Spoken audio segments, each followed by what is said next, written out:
A very good evening to one and all. I am Amir. I will be introducing the event today.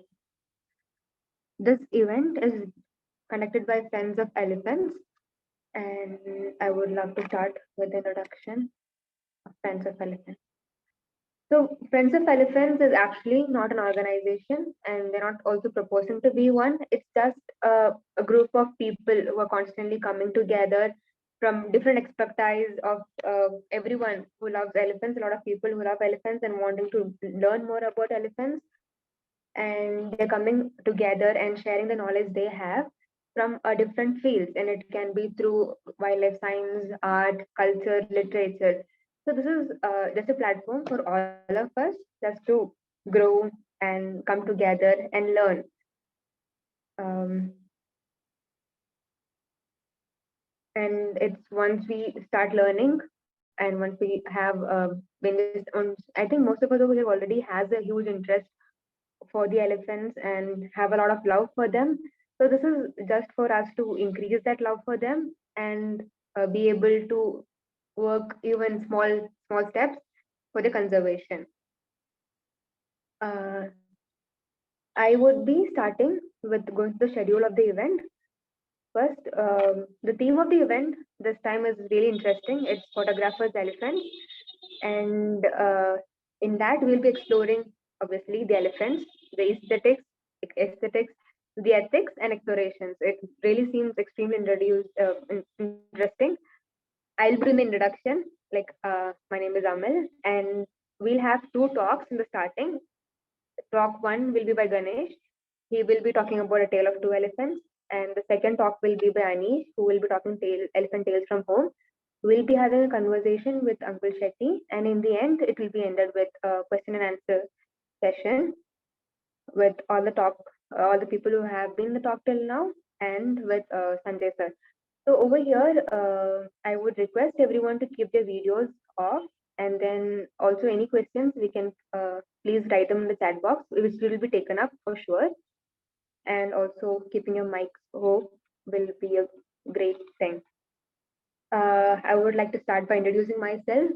Uh, I not like the photograph over here. I am just starting to learn photography and hoping these people also over here will be, make me more interested in it. I am currently a research intern at ANCF. I have been a part of Wildlife Trust of India. I'm recently graduated of wildlife masters in wildlife science, and I'm continually hoping to always have a, always be a part of this, and always, never give up on this, and always find ways to conserve wildlife.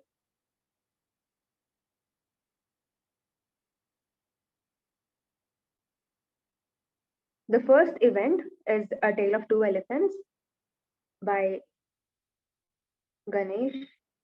Sorry. Yeah, he is a project coordinator at Center of Wildlife Science, Wildlife Studies. And his main interest is in elephants.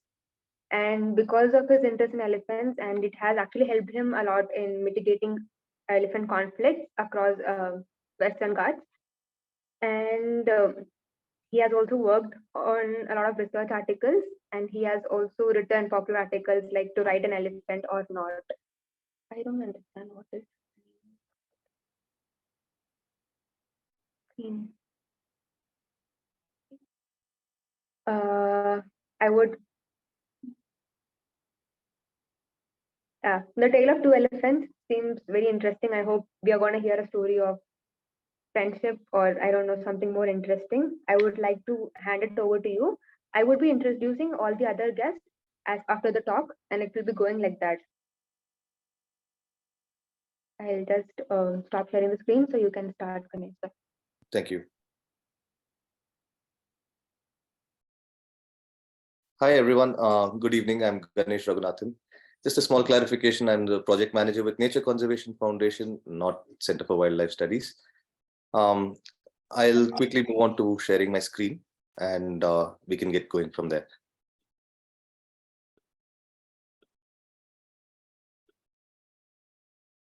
Hi, I hope you can all hear me. Yes, Ganesh. Great. And Thank we you. can see your screen as well. Super. So, hi. So, just a small brief about myself. I began photography sometime around 2007 when I was living in Bangalore, and I did not get very many opportunities to go to the forest and shoot wildlife, though that was always my primary interest.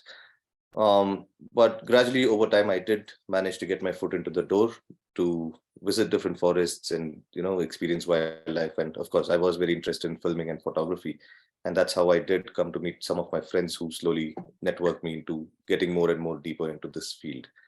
So today's session, I would like to tell you all a short story, actually two short stories about the elephants that I have spent the past decade following and trying to understand them, trying to understand their challenges that they face and the conservation aspects of it as well. And definitely some aspects of it which involve sharing spaces of elephants and people and trying to understand both sides of the story. So I just, I hope now the slides are changing. So this is what the landscape that I live in looks like. This is the Anamalais. The word Anamalai itself translates to elephant hills. And this is a part of it. Sorry, there's some drawings that is happening. I don't know why that is coming up. So anyway, the Anamalais is in the state of Tamil Nadu in the southern western Ghats of India. And this is a place that is as new as, say, 1903 is when a huge patch of forests were cleared to make way for tea and coffee plantations. This was done by the British. And during those days, they did not put a lot of thought and planning into how this landscape is going to fare in the years to come. So there were lots of tiny fragments of forests that were left, and there was not enough connectivity that was established between the two.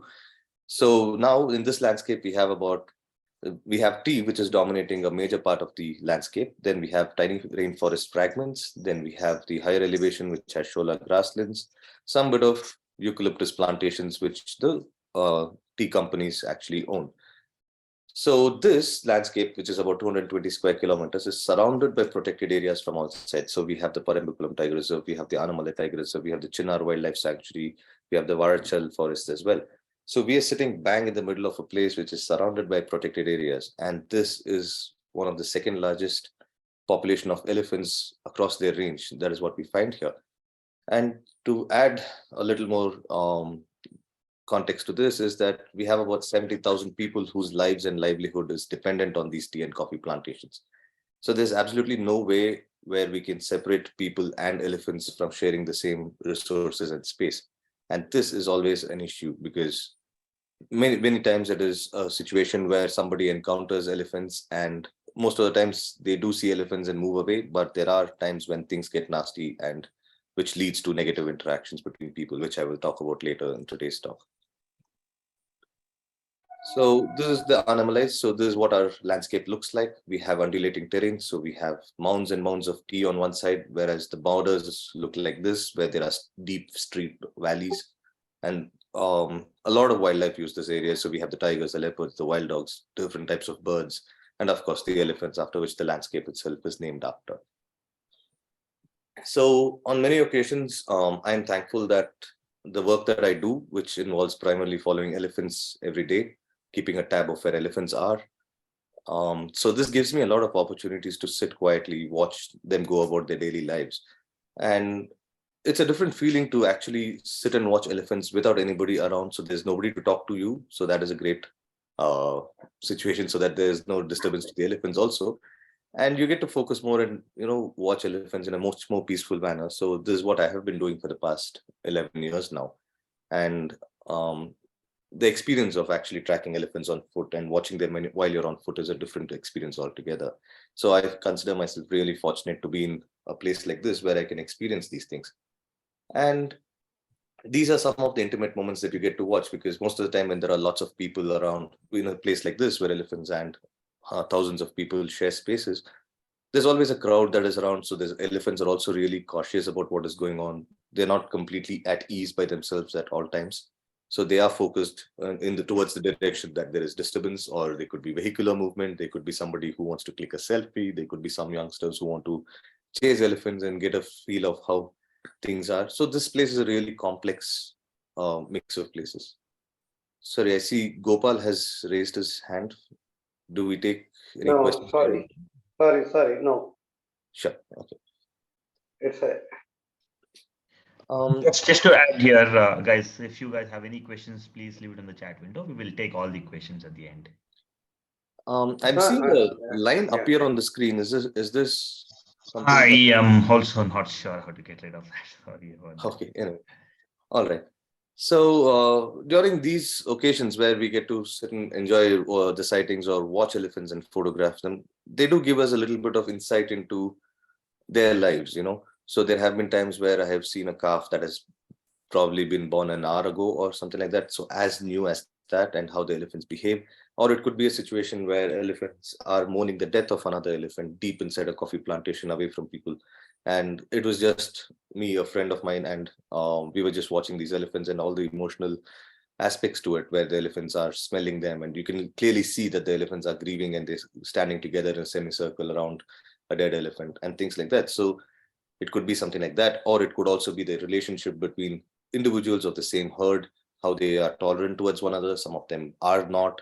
The dynamics of power that plays within a herd, the strategies that they do to deal with navigating through traffic and various other parts of human use areas. So these are some of the things that I feel fortunate enough to have got the chance to witness and on some occasions photograph of them as well. Here's an image of one of the herds that we regularly monitor. In this image, actually, these 4 elephants are taking a nap. On many occasions, elephants do tend to stand and take a nap, but if the situation is really conducive for them and they are really calm and they're not disturbed well enough, we may see them lying down and taking a nap as well. But here are all the 4 elephants are adults of a particular herd, and they are all taking a nap. So these are some of the sights that I had not seen before in the formative years, where I was following elephants and gradually starting to learn more about them and quietly sit and watch and be patient with them. Slowly gave me opportunities to observe such behavior as well.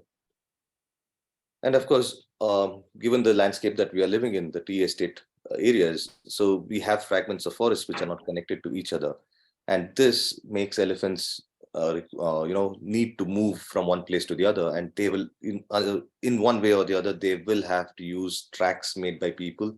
But the interesting fact about this is that the British, when they started tea plantations in the Animalize, they have mentioned in their book called the Animalize itself that they used tracks of elephants that were already present to widen those tracks so that they can use that for people to walk as well. And even till this date, more than a century later, we are seeing elephants and people using the same tracks that were once laid by the British, which were originally used by elephants as well. But in such a location, like I've mentioned, we have so many complex interactions that go on. We do see people and elephants interacting with one another. On some occasions, it is quite peaceful. And here's one of our regular herds that we notice, and this is actually a mother and a son who had separated out for a short period of time. I will talk about this individual later in the talk. So here's a person, he's actually a caretaker of a bungalow, and he's really concerned about what is possibly going to happen to him. Yeah. So this person is actually looking out of his window to check on what was possibly going to happen with these elephants around, because he was new to the landscape and he was really scared. He had never seen elephants before. But these 2 individuals are well known to us, and we know that they do not indulge in any of the damage to properties that sometimes occur in this landscape. So these are some of the encounters that you can potentially see when you're living in Valparai. But there are situations where we have been tracking elephants on foot, and we do get stuck in some occasions where not many people know that we are actually following elephants and sitting in a location which is convenient for us to observe these elephants, and they start to chase elephants. In these occasions, the elephants are forced to flee from that space, and sometimes they do encounter us. And we do get into a situation where the elephant is really cautious about where we are and trying to get a sense of where we are. So these are also some kinds of behaviors that we get to see, but though we do not encourage people to get into a situation like this, which is, unless it is something that you cannot control at some point of time. But whereas this image may also look like an elephant that is startled, but this is actually a very different scenario. This elephant was left behind by the herd. Actually, it was not left behind. This elephant was trailing way behind, and the rest of the herd, the core center of the herd, had actually moved on. And this elephant came trumpeting, and she's an old individual. She's not somebody who is very young.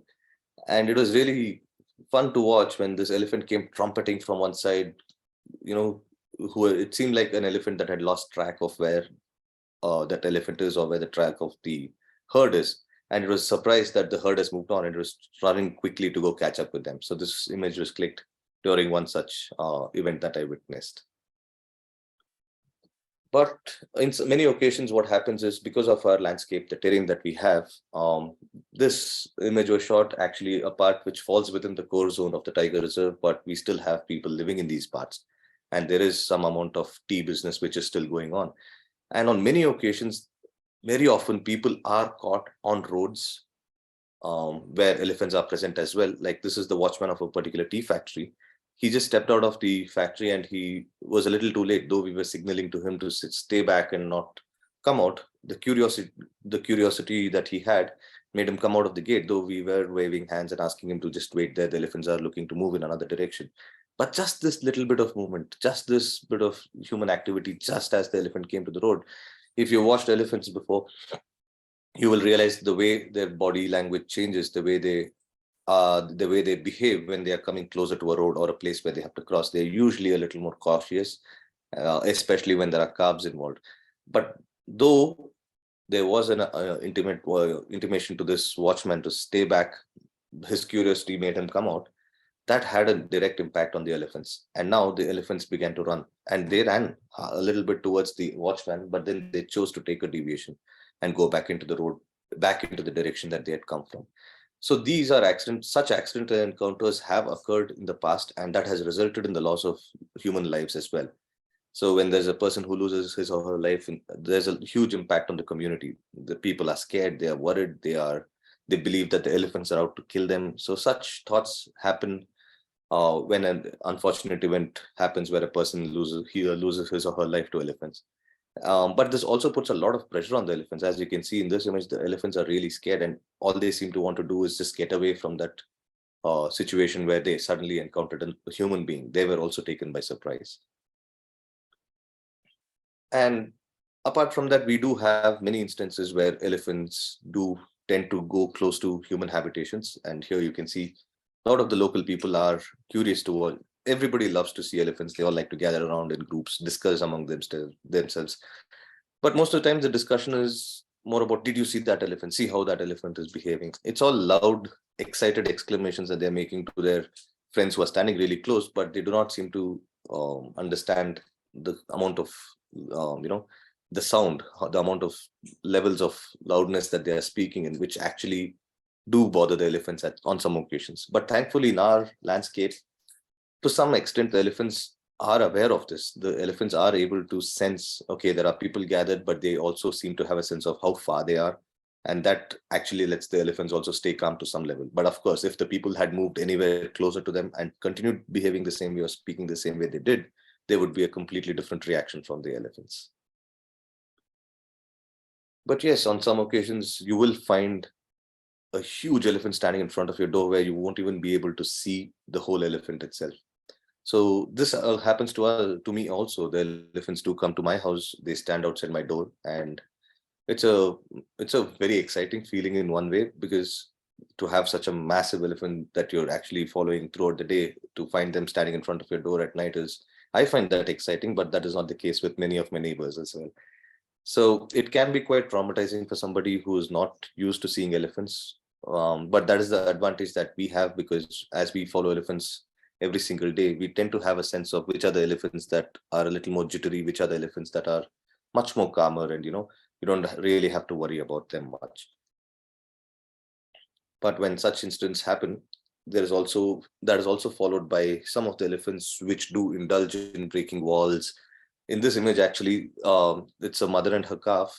They both, the wall was broken well in advance. The herd was walking past these houses when for all of a sudden they decided to just turn around and they went to this wall. I was really curious to see what they were up to. And later I found that the elephants were not really looking for anything, but they were moving, dislodging these little stones, and they were going after the mud. Most of the walls, if you look at this wall also, the walls in Valparai, are plastered with mud. We do not use much cement and things like that. So the elephants, actually, I noticed them, they were grabbing as much as mud that they can accumulate from the wall, and they were directly consuming them. Maybe they sense the presence of some minerals or calcium or what, I don't know the nutrition levels there, but they were doing that. And if you notice all these little bottles that are hanging on the wire, this is a form of a local early warning system that the locals have come up with. These are all alcohol bottles tied up with a string. So every time the elephants have to cross that space, or even the slightest brushing of an elephant against the tree or contact with that wire will make the bottles to clank with one another, alerting the neighbors, whoever is living there, to be alerted that elephants are present. So some of these local developments that people come up with is also very exciting to actually watch. But yes, on a Sunday, when most people are at home, and if the elephant is standing behind somebody's backyard, that automatically kicks up a huge amount of curiosity among the locals. They all love to go see the elephants. It's not that they all want to go drive them or harass them in any way, but just the curiosity and the population that we have makes even the smallest groups turn to look like a crowd of people actually. And of course, as a constant buzzing that goes on by people talking to one another, that is also something that we experience. And of course, we have a lot of people who are um, excited to have an elephant around their house, and they'd like to take a selfie with it. But how advisable is this is something that we have to seriously consider, because I'm sure we have all seen numerous instances where such acts have resulted in a person getting injured or killed itself. So this gives a little bit of a insight into what our landscape is like and what are interactions that we face with elephants. And today I'd like to tell you two stories. It's about two individual elephants on a completely different situation and time. And we call this elephant as Brave. She's an elephant that we have not studied or followed in the past. So this happened sometime in 2017, where all of a sudden, usually the elephant season for us begins from the month of August, but all of a sudden we got news of this one old elephant which is starting to hang out very close to people's houses in the month of June. And we were really surprised because we're not very used to seeing female elephants moving about the plantations areas solitarily.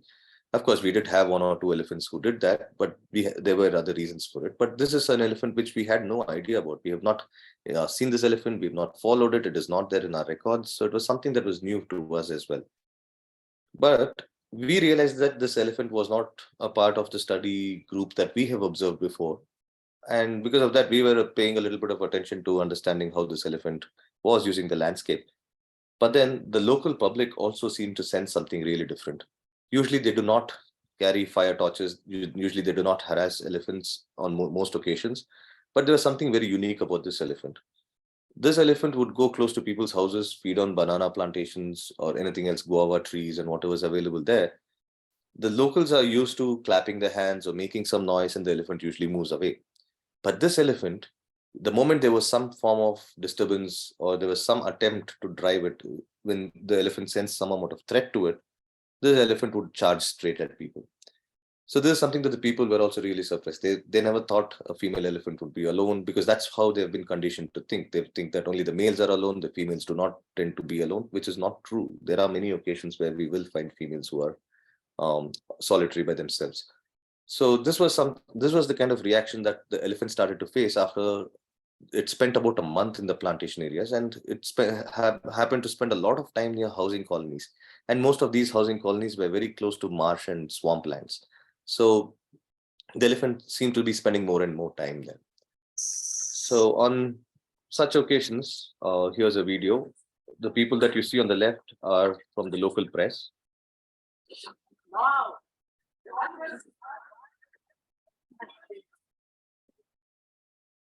See,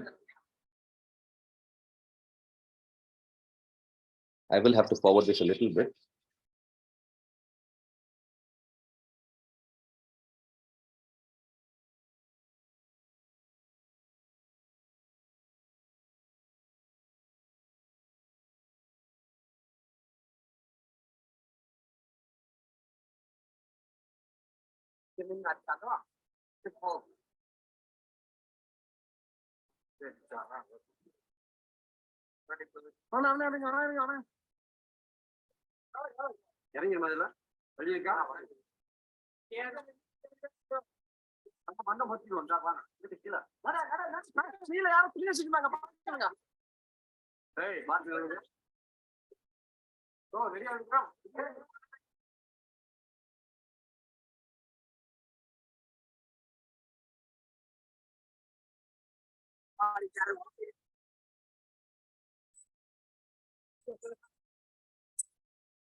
Um, I hope you've been able to hear the audio as well.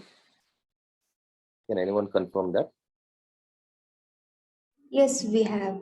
Okay, great. So what you've witnessed so far, our footage is shot by a friend of mine by name Sedu Madhavan. I was not in Valparai when this was occurring. So what you witnessed so far is a period of about 20 days where we experienced the peak of our monsoon during June, July, and August. And this was a time when this elephant was also being present in most of the local areas. And as you saw, the way the local people behaved towards it was very, very, I would say, rough in many occasions because the elephant started to react to the movement. But if you notice the very first of the clip, the moment the person started to run is when the elephant got its attention focused on that person. And then the behavior of the truck driver who was blowing the horn, there were people whistling, and later on many occasions when the elephants were close to housing colonies, stones being thrown and things. It's a very difficult situation because I cannot just take the elephant's side on this because it is a difficult situation for people living there. These are people who live and work in the tea plantations. Their exposure to the technology or the world or the understanding of the wildlife and things like that is pretty less compared to people who have the privilege of learning about these things from the outside world. And having to experience an elephant always close to their house is not a very comfortable feeling for most people, unless you know something about the elephant. But this is also an elephant that we could not predict which direction it would go, because most of the other herds that we monitor, we seem to have a sense of which direction they will probably move in, which are the areas that they are most comfortable in, which are the areas that they usually avoid and things like that. But this, because this being an elephant that was from the tiger reserve, which we have not seen before, it was a little difficult to predict. And definitely the things that were driving the elephant to move in a certain way was heavily influenced by human activities. So on one such occasion, if you noticed how the forest department, we try and don't use firecrackers as much as possible. The Annamalai Tiger Reserve for Valparai and Manabuli ranges have not bought crackers for the past 11 or 12 years. So most of the elephants here, we try to deal with them just by shouting and using torchlights, because at one point, elephants were so used to the people chasing them with fire torches that the moment they saw fire, they started to charge towards the fire. So these practices were slowly stopped, and we encouraged just by giving elephants some time and a little bit of noise, a little bit of pressure at the right time was sufficient to drive elephants. So it took us a long time to convince the forest department and the local people about this, but I'm glad that now they've also picked up a sense of this, and we're able to use these methods itself without having to resort to using firecrackers or beating drums and things like that. But that used to be a practice in Valparai at one point of time. So while all this was happening, there was once a funeral that was happening, and the elephant was present in one part of the forest, which is also used as a graveyard. Unfortunately, there was an elderly man who was quite intoxicated, and the youngsters were busy driving the elephant, throwing stones and harassing it. So, out of instinct, when the elephant charged towards them, the young boys managed to run away. But in the process of chasing after them, the elephant happened to hit the older man who was intoxicated, who couldn't get out of the way. The elephant was running on the road. It just whacked him one with the trunk, and that caused a fatal injury to him, and he lost his life. But now it had been almost 1.5 months since the locals of Valparai were suffering in terms of fear by having an elephant around their house, and they could not chase the elephant. If they tried to drive it, the elephant would chase back at them. It wouldn't go further away from their house. They did not know what to do. So there was severe amount of pressure mounting on the government as well. And this is the highway that connects Valparai to the rest of Pollachi and Coimbatore and various other parts. It's a road that cuts through the Ghat sections and gives you access to Valparai itself. So this entire road was blocked off by people protesting, demanding that some action be taken. And given the nature of the seriousness of this issue, the forest department decided to bring in Kumki elephants. So Kumki elephants are captive elephants which are trained specially in terms of dealing with capture of wild elephants or driving away wild elephants. And these are elephants that have special skills in terms of training compared to the other elephants that you see in a camp.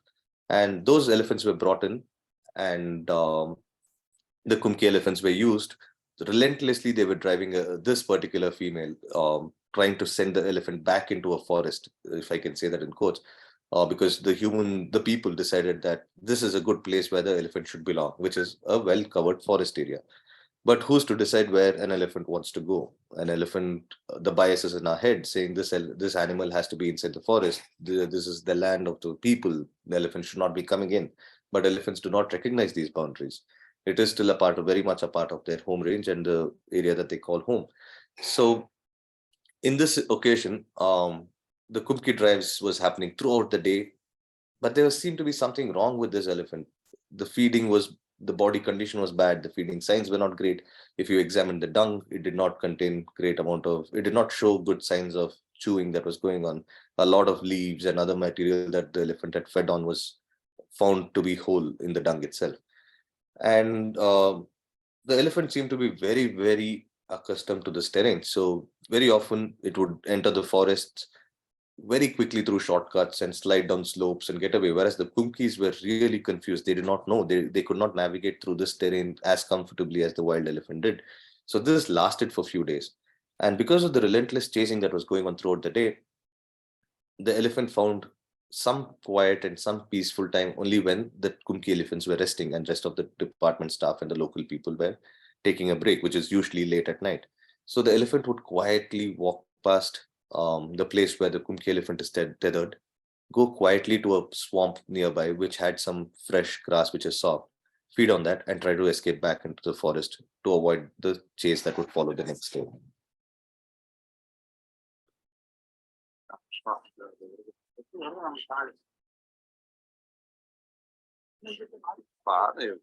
கருவூல குரூப்ல ஒரு கலக்குறான்.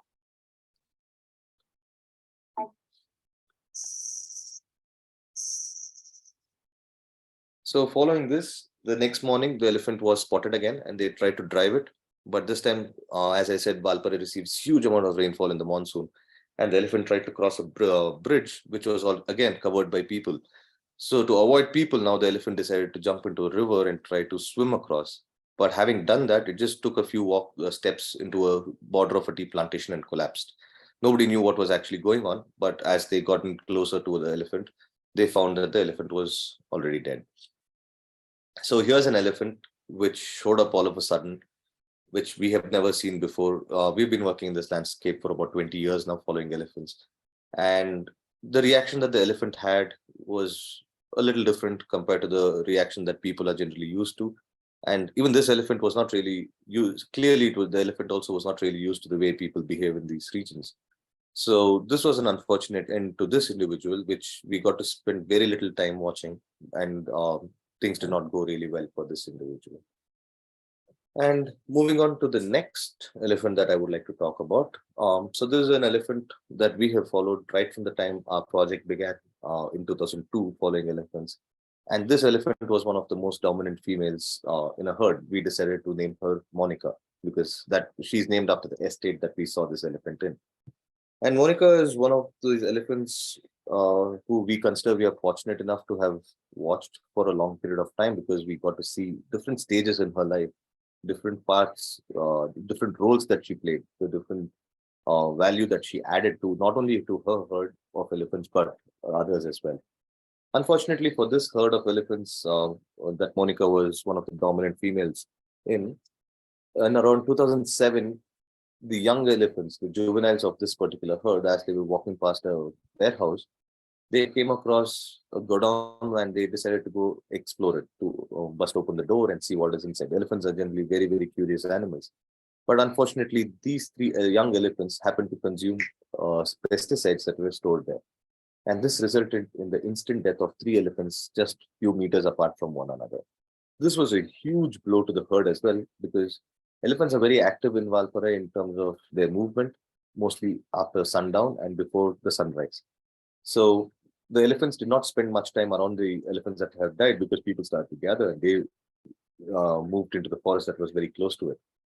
And this was sometime again in 2007 when we first saw Monica solitary. She was alone by herself. Something seems to have gone wrong for her. The herd was nowhere to be seen. So upon inspection, they realized that she had suffered a small wound on her leg. So this was really debilitating her from being able to move freely and keep pace with the rest of her herd. This herd is really well known for its ability to move fast. On some occasions, I've seen this herd climb a hill, climb down the hill, walk about say about 4 kilometers away in a span of half an hour. So this is how fast this particular herd can move. And like I was saying, the elephants in Valparai were once chased using fire torches. This is also one of the herds that has been subjected to that, where they first realized that this herd is really scared of fire, and people began the news spread everywhere, because this herd was also a part of the group which would go and damage ration shops and noon meal centers and people's residential houses. So the moment they realized that this herd is really scared of fire, everybody started to copy that technique. And just in a matter of few months, the herd realized that this fire is of not much harm to them, and they started charging back towards wherever the source of the fire is. So having given you a little bit of a history about this herd, you can imagine the kind of trauma that the herd has also experienced, right from the time of being chased with fire, or with the loss of three young juveniles on the same day. And of course, the moment people see this herd, they started to associate it with something negative in terms of damage to houses or not, or the ration shops. But nobody ever checked what was the reason why damages were happening to these ration shops. And that was primarily because huge amounts of sacks of rice was being stored there, which could have easily been cleared out, knowing that the elephants are there, or we could have found better means to store these rice grains. And this is something that I'm still fighting for every single day, even in 2022, where we are still trying hard to convince the revenue department that if elephants are in these areas, please move to storage centers, because elephants are bound to go and explore this because of their strong ability to pick up good sense of smell that they have. And it was a relatively peaceful time after that, when the rest of the herd would come. They would visit Monica. By now, Monica had started to spend a lot of time alone by herself. And whenever the herd would visit the plateau, they would meet Monica. It was amazing to find how they would meet each other, because the area is about 220 square kilometers. But they seem to have a very clear understanding of which are the places that they want to visit year after year. And there's also a seasonality to this. So on many occasions, these elephants, the rest of the herd would come, and Monica would go interact with each individual. They would come and touch trunks with each other. If there's any elephant that is urinated or defecated, they would definitely go and smell that. These are some of the ways that elephants recognize one another and show their social bonding abilities as well. And it was really wonderful to watch, because now that Monica had been alone for more than a year, one of the females who had given birth to a calf also brought the calf with her, and Monica happened to spend time with that calf. The calf was playing around with Monica, and they both ended up lying down and taking a nap together as well. So these are some of the sights that I got to witness over the few years. And here's a cheerful person who's not really worried about the damage that the herd has done. And it's not really difficult to identify the elephant that has done the damage because you can easily make out from the leftovers of the paint, which is or the sunna that they call on the walls of that building. So Monica at one point by now was a solitary female living away from the herd who would interact with numerous other elephants, the solitary males that would visit her. Sometimes she would interact with herds of elephants which are passing by. They would spend a day or two together and then they would go on. But this is a stage in Monica's life where she was breaking ration shops quite often. At one point, she would break almost a building, a ration shop once in 3 days or 4 days. So lots of people really feared Monica in her presence, and they would not take her presence very easily. So there was a lot of anger that was also building towards Monica. But this is also a time when the forest department got a little more well equipped in terms of vehicle access, the more number of people working in the forest department. We were also interacting closely with them when when it comes to understanding elephant behavior, the reading their signs and things like that. This image is not mine. This image was clicked by my friend Prasim during one of our evenings where we were watching Monica. Monica's the distance between the person in the foreground and the elephant is all the distance there is between her and the ration shop. So we were all standing, blocking her access to the ration shop, hoping that she would actually take a detour and move away. But suddenly Monica disappeared for a while. We did not know when, but we knew that this is not the time that she would be available on the plateau. And all of a sudden, I started getting news from a single day saying one elephant has been spotted in Kerala. She has been involved in breaking 4 houses, including television sets and cots and refrigerators and things like that. And there was a huge chaos that had actually happened. And after that day, by the time I got that the elephant was gone and there was no news of the elephant, a week later, we happened to spot Monica, but she was nothing like what we had actually seen her once. In this image, you can see her ear is burnt. She has suffered a severe wound along her mouth. You can see wounds along the tail rump of her body. And she definitely was not in a good shape at all. And her entire ear, the upper part of it was torn. And it took me a second to even recognize this individual because this is not the Monica that I had seen. And definitely she was looking a lot more older from the previous time that I had seen her, and her body condition was not looking great as well. But then something drastic started to happen over the next few years. So this incident occurred sometime in 2016 to 18. And that is a time where my friend Sridhar was also working in this landscape. And this is again a picture by Sridhar where Monica is seen close to human houses. And now you can, as you can see in this image, you do not see the kind of behavior that people displayed towards the other elephants. Because by now people had started getting used to this elephant. It has been about a year or two since Monica had started spending time by herself, and she would be feeding on banana, which you can see in the background. There are jackfruit trees, there are mango trees, and Monica would go about feeding on these things and never ever started to disturb people or chase after them and things like that. So the reaction of the elephant also mattered to the people. So we always have called her Monica, but everybody started to give their own names for this elephant. Some people called her Singari, which translates to beautiful one. There are some people who called her Sevatiana, which translates to an elephant that is deaf, because this elephant was not reacting to anything people did. People tried shouting at the elephant, people tried chasing the elephant, they tried all kinds of things when they were worried that the elephant is near the house, but she just would not react to them. So this is at 11 a.m. in the morning. And but the stark difference that I'd like to point out is how different the reactions of elephants to people are and how gradually things will change from the people's perspective as well. So this is a time where we were very active in talking about this individual. We were talking to people living in different colonies, alerting them that the elephant will be there, but nothing to be worried about. And by this time, Monica had gone through another phase of her life where she was no longer breaking ration shops. She had completely stopped going to these shops at all. So she was completely relying on plantain and jackfruit and mangoes and guava and various other things. So this is again Monica walking with her favorite banana plantain. And at the background, you can see the forest department staff watching over her as well.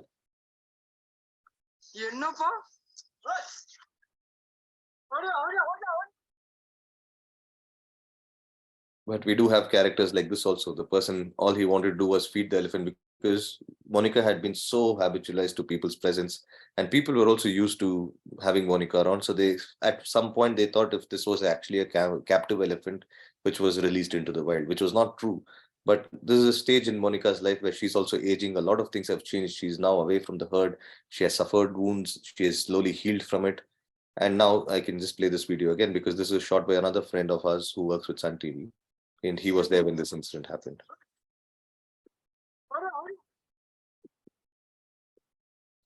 So we do come across characters like this. I mean, I don't blame this person's love for the elephant, but that was a careless action that he did. But this also shows the people's what do you say, the opinion about the how do I say it? It's about how people feel about elephants in their area. From an angry reaction that they showed towards a different elephant, towards taking a jackfruit hoping to feed this elephant. So it's very different in terms of how they behave. But Monica also was a very interesting individual because she would let us approach her quite close compared to the other elephants. Her tolerance level was much more. And this was one occasion where we were sitting and watching her and she decided to come onto the track that we were in. But thankfully, we always pay attention to how much distance we watch elephants from and what are the signs that they are exhibiting before we get in their way and disturb them. So one lucky aspect of my job is that I've always followed elephants on foot. I do not have the experience of tracking them in a jeep because most of the time our encounters with elephants or our tracking requires us to be on foot, and that gives us a completely different perspective of the animal, the sheer size of the animal, their space, the reaction to people, their signs that they show in terms of them feeling disturbed or not is very, very different. And that is something that I really learned a lot from Monica. But Monica was never alone. Like I said, there were various other elephants that would visit her. So this is another elephant that we call as Akbar. So he is a very young male. Right now, he's grown really well. There's an image from 2016. And so many elephants like Akbar and various other elephants would visit Monica. They would spend some time together, buy a water body, take a swim, they'd go across, dust themselves and go about their lives. And it's really fun to watch them living their lives peacefully because on many occasions we end up seeing elephants in a place where there's a lot of people, so we do not. So on many occasions I will have to put my camera aside and look into the behavior of the crowd and see what best can be done to ensure that the elephants are not stressed. So here's one of those intimate moments that she's having with an elephant that she also knew for a long time. On some of the rare occasions, I do get to see her taking a nap in the tea estates or the borders of the tea estates. And this is another elephant. Monica is the one sleeping on top there.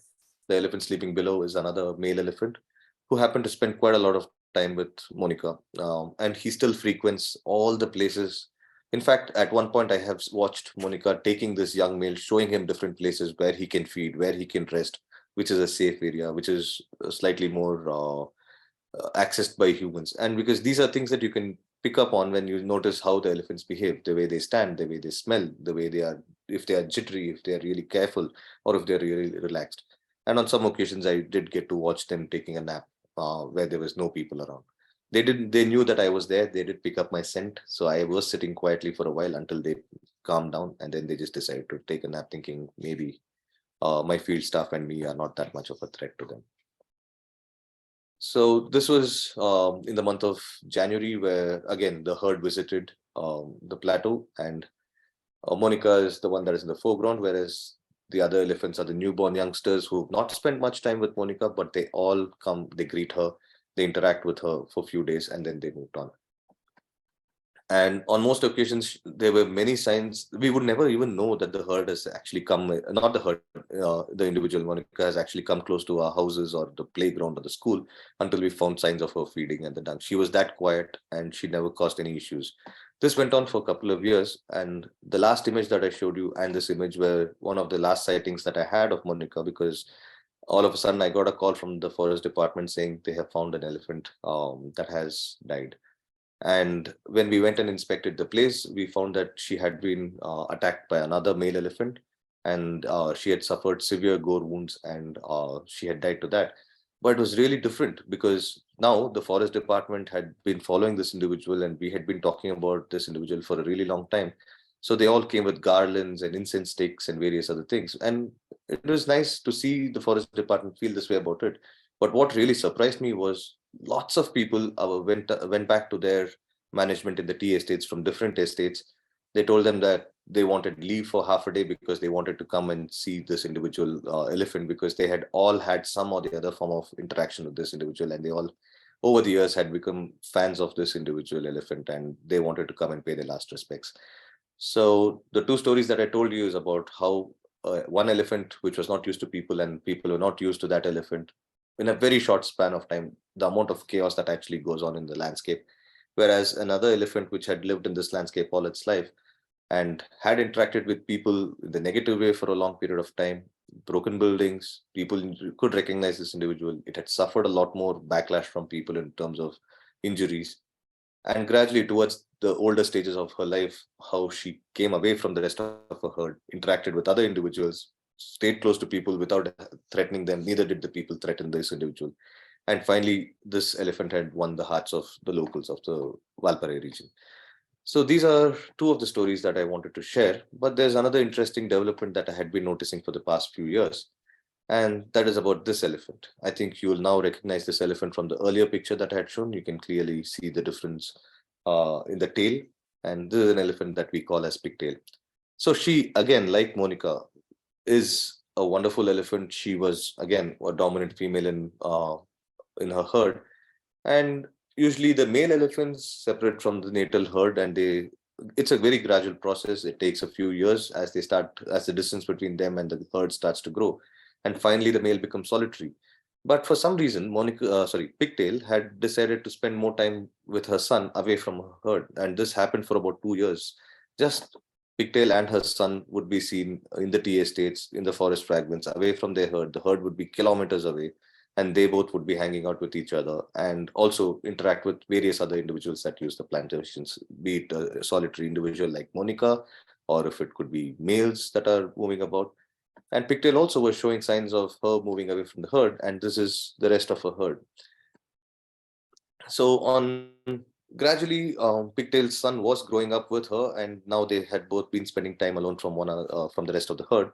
And this is her son, and with Pigtail in the background, and you can see the intention of this image is to actually show the aging that you can actually see in her as well. So gradually, as she aged, she began to spend time alone. And this is again a video shot by a local in Valparai.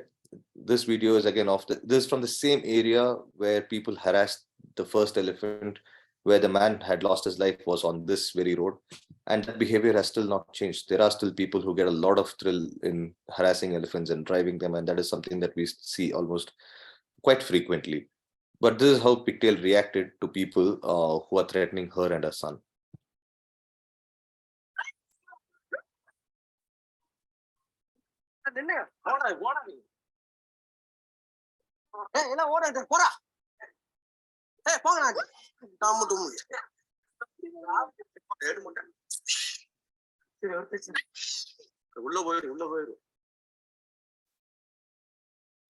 கொஞ்சம் பக்கத்துக்கு போனா திருப்பி வரணும் நல்லா வருதுனோ எப்படி வருது அது வரட்டும் எப்படி வருதுன்னு பாரு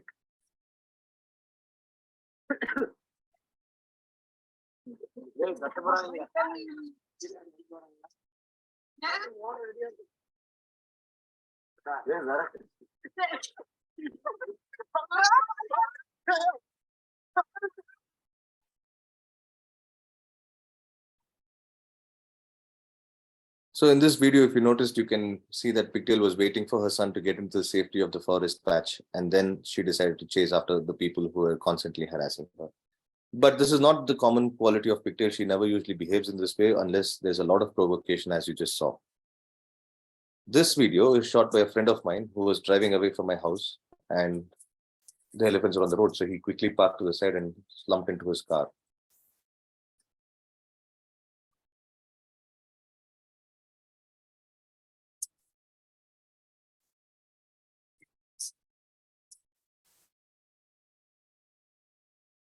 So this was around 7 in the morning, just behind my house. As he was exiting, he noticed that the elephants were walking up, and he parked up to the side and just sat there quietly. And Pigtail, her son, and the other male elephant, which I spoke to you about when I showed you pictures of Monica, it was the same male, the single tusked male.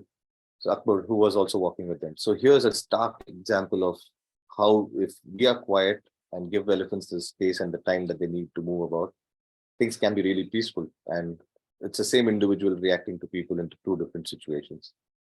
So it's been a while now since I saw Pigtail. It's been more than a year since we have seen Pigtails on the plateau, and we really don't know what her current status is.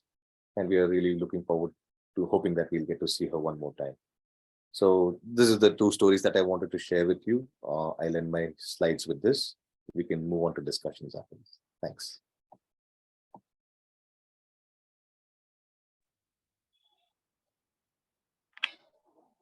That was like really beautiful. I was like, I could not keep my eyes off.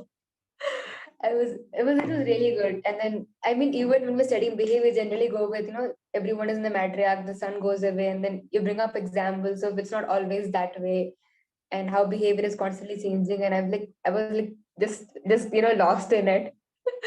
Thank you so much. I would now introduce the next guest. And also, it was really nice that you put a lot of photos, and then maybe we don't have the privilege to always be able to be in the field and see this, but then we were able to see the whole thing through your lens, and that was really wow. Thank you for that.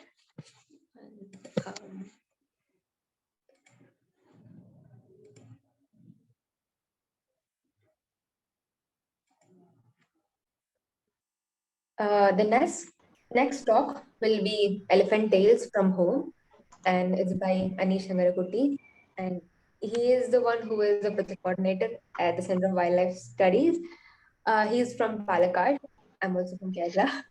And he focuses on elephant photography mainly. He is more into elephants, and this specific focus, where he only focuses mainly on elephants, have actually got us a lot of benefits. The elephants also, because I think he tries to capture their emotions and their moments more, and it has also won them a lot of awards. And I saw this picture when I was searching about you, that there was a photo where the elephant was trying to cross the railway without being aware of the train was approaching, and that also won you good awards.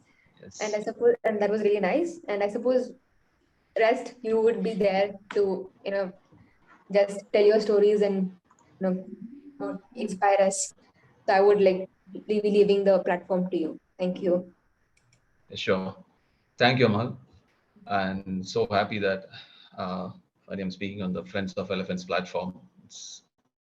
Thank you for inviting me as a speaker. So I think I'll start with my stories. So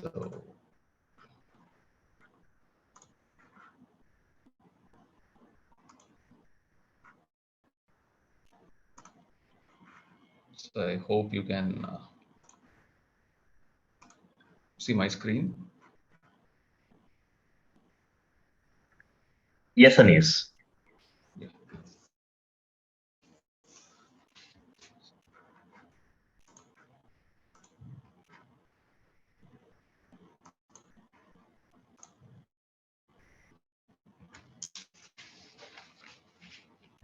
So Elephant Tales from My Home. So why I chose this title, From My Home, I'll tell you at the end of the story. So yeah, so I would like to start with the divine side of elephants. So I was born in Kerala, and Kerala is a place of festivals, a land of festivals. So almost the entire Kerala witness elephants. I mean, elephants are used for festivals and carrying idols, and they are much related to Lord Ganesha. So as you can see, this picture of Lord Ganesha, I'm sure all of us have seen, all of you have seen. And this is one with a broken tusk. I mean, I have wondered whether I would see an elephant like this in my life. I mean, a wild elephant, of course, with a one tusk intact and one broken tusk. So, and it finally happened a few years back. So I do consider that, I mean, they have some relation and some mythology, some relation is there with the elephants. So, yeah. So I started photographing elephants. I mean, started photographing captive elephants from my early childhood days. So many things I was able to understand about elephants from captive elephants. I mean, observing captive elephants and their behavior. So, I mean, I'm sure that most of the people relate captive elephants to torture. And of course, I mean, there is a different side of that. I mean, you can literally understand many things looking at these elephants. I mean, for example, I'll like to introduce this elephant called Ganapati. I have photographed this particular elephant for almost 25 years. So from my childhood, I learned to identify elephants with this elephant. Understand, I mean, I was able to understand many things like individual identification, how an elephant gets into must, what is the body condition, all those things I was able to observe directly from this elephant. And every festival I go, I try to identify this particular individual. So that's why I was able to identify other elephants also. And this particular individual identification helped me a lot and still helps me a lot in the field. And of course, mahouts, they are an encyclopedia of elephant knowledge because they spend their entire lifetime with an elephant, sometimes with one or two elephants. So not every elephant have a single characteristic. So they have a different character. So they have a different behavior. So having some casual conversation with these mahouts has helped me a lot in understanding elephants since childhood. So I mean, many things like how an elephant responds to a command, uh, how we can know that an elephant is coming into must. All those things I learned from the mahouts. Not a official conversation, just was like just talking in the festival grounds. They used to tell their stories and all those things. Very interesting to hear. So some long conversations over the years have helped me to understand elephants better. And I'll show you an example how that helped me in the field actually. So these are two elephants which I photographed close to my home a few years back. So I'm always interested in how where all the individual elephants roam around in the forest. So I came across a video, an old video, and it was the same elephant that shot us one crossing the road in Coimbatore. And this image, this particular image, was shot from my hometown Palakkad. So Coimbatore is some 50 kilometers away, and I was like, oh, that was. I mean, I was really happy that I found out this elephant was using that landscape also, and I got this from a YouTube video. And in the second image, you can see another that long tusked elephant. It's the second one on the image. He is also using the same area much further ahead. So this image also I casually stumbled upon while scrolling through the social media. So I was able to identify both these elephants only because I started observing these elephants from early age, and that individual identification, I was really focused on individually identifying the elephants. So I'll come to the first story. So this elephant is really close to my heart. The locals call him Chili Komban. It's because of that slender shaped tusks. And he roams around the forest of Neliambati and Annamalais. I would say that he's probably the most majestic or the most beautiful elephant I have ever seen in the wild. I don't know whether I'll see another elephant like him, but from what I have seen in all these years, he is the most majestic that I have seen. I have a personal affection towards that elephant. Maybe I think like that. So I actually saw his image in a newspaper in 2008 or 9. So since then, I was like, I have to find this guy. Neliambati is not that far from my home. So I started going there, searching for the elephant. I mean, it's an elephant, it's a wild elephant. He won't stand on the road when you are going. You have to spent some time looking for the elephant, and he taught me patience at first. We have to be patient. And later in 2012, I think I had the first sighting of him. And since then, till last week, I was able to see him, observe him, and spend a lot of time with him. So he is one of those elephants who have literally changed my life. I mean, whenever I see him, I just forget everything else, and I just look at him. I can look at him the whole day and just do nothing. This is some of those beautiful moments that I have seen of him. And the Niliyambati, we have a guava farm. It's a government farm. So when an elephant enters the farm and starts feeding on the guavas, nobody complains. So it's the elephant is of the government, and the farm is also of the government. So it's a mutual understanding. So nobody has a problem with that. So he's really fond of guavas, and he'll do all those things to get inside the farm and feed on the guavas. So it was like observing his behavior and feeding patterns was very interesting and very informative. I didn't knew that I was learning things, but over the years I understood that, okay, I was learning many things regarding elephants, especially tuskers. And when coming to this elephant, he also, I mean, I gained a lot of good friends from the hills. I mean, they are literally close to my heart, like the elephant. So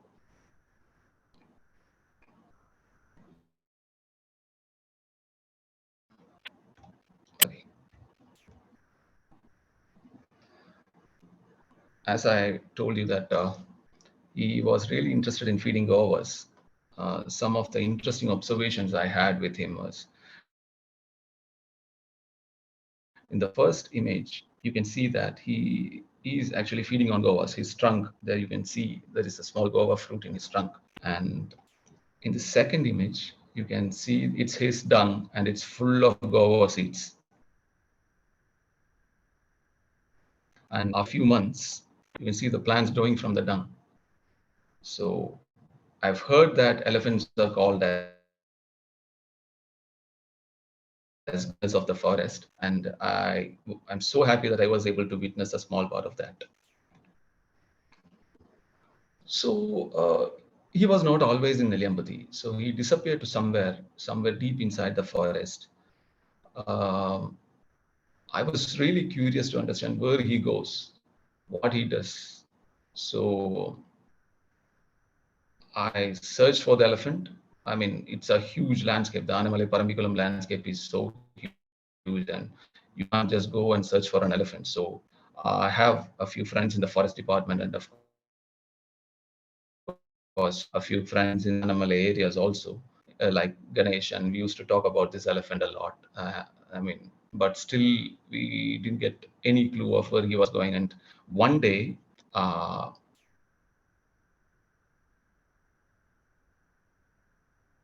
who posted that of one tusker in must crossing the top slip road.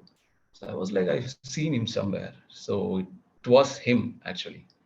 So then I was so happy that I got an image of him in the next area where he is going in must. So I've heard that elephants in must travel a lot. And yes, that was a proof. But that was not enough. I literally wanted to go and see that elephant where he was going.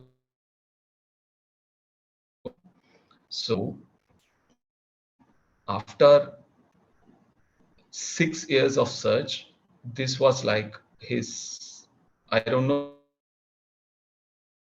whether we can call it a home, but this was the areas that he was using in a year. So he was like,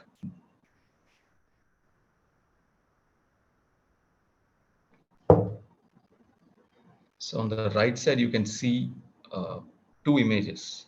So the one in greenery is from the Niliyambati Hills. In the map, you can see a place called Nooradi on the left corner. So that image in the greenery was shot from that particular place. And the bottom image, he walking through a road in a dry environment, was taken from a place called Navamalai, which is on the right end of the map. That's in the Annamalais. So these two images were taken 5 months apart. And in the second image, that elephant is in must. And you can see the body condition. He is not that fat and he has become slim. And his eyes are really red and he was really aggressive at that time. So this is actually something which I really loved watching these elephants, because watching them for a whole year, I mean, where they go, what they do. And this is a very common scene from Nelliyambati Hills. So those are the estate workers. This is not conflict. So that is the ancestral route probably of the elephants. And he was just making his way through the tea estate to the nearest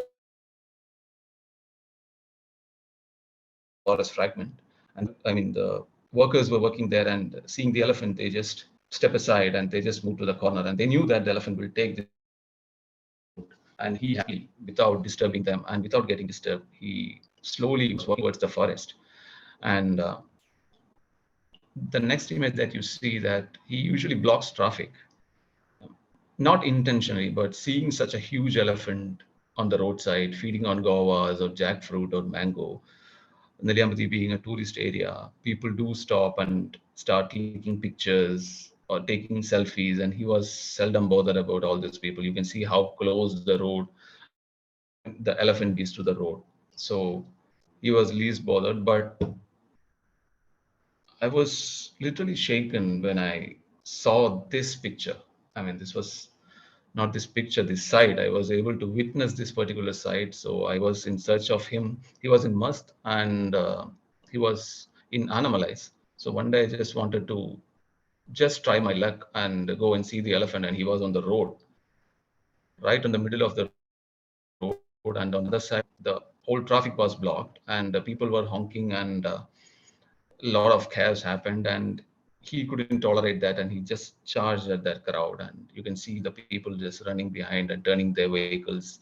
But luckily anything, nothing wrong happened.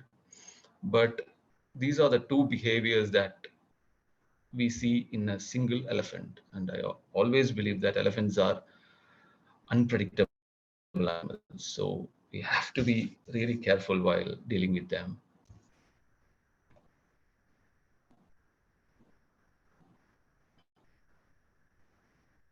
And this is something which I was really not happy taking a picture of. The image on the top and the bottom is the same elephant, but on the second image you can see that he has broken tusks, just like I showed that divine side. So I don't know how it happened. Maybe it happened with a fight with another tusker. So and when he came, this happened after his must. So he came back after must to the Nelliyambati Hills like this with a broken pair of tusks. And even the local people were not able to identify that it is the same beautiful tusker that they used to see from their childhood days, or maybe for a decade he was there roaming around their houses and all.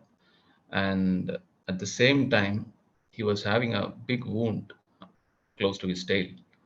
So I showed the same photograph to some of my friends who are Mahouts, and they said that it's really dangerous and it's like it was a life-threatening moment for the elephant probably. And I was constantly following that elephant every week, not every 2 weeks at least. So in June, when I saw him during the monsoon,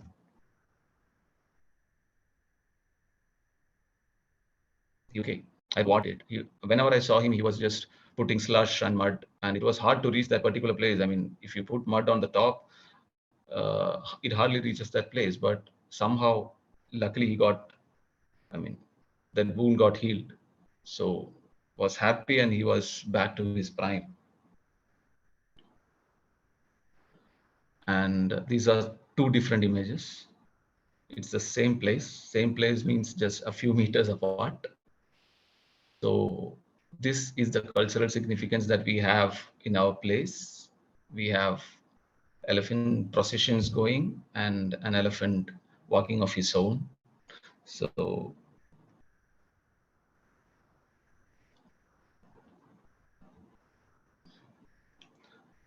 and now I would like to take you to a different story.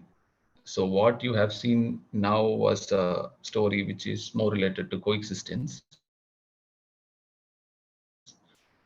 Now, this is something different. It all started with a journey. The journey of these three elephants. On 2017, August 2nd, three of them set on a journey.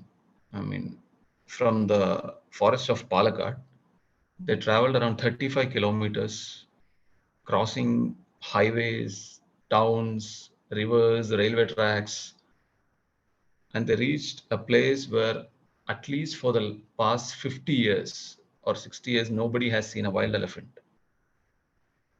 They literally were trying to cross the Palghat Gap. So this is the map. I mean, their stray route looks like. So on the right, you can see the forest, the Dhoni waterfalls and all. From there, they started their journey till they crossed the Palakkad district and entered Thrissur district, which is the neighboring district. And the yellow line that you see is how they returned back to the forest after 9 days. And the surprising thing was they didn't harm a single person or a single livestock. No, nothing was harmed. And they themselves also not got harmed. I mean, they crossed railway tracks, they crossed some wells, ponds, fences, but still somehow three of them managed to go back to their home. So this was very interesting. I mean, it happened right in my backyard, and I thought I have to look at these elephants, focus on these elephants more. So in all of them, there was one particular tusker, a short tuskered one. He was very active, and he took the same journey. He made the same journey with different set of elephants 5 times in 2 years. That was very interesting to know. I mean, he was very curious. I would like to call him the explorer of Palakkad. So there isn't any place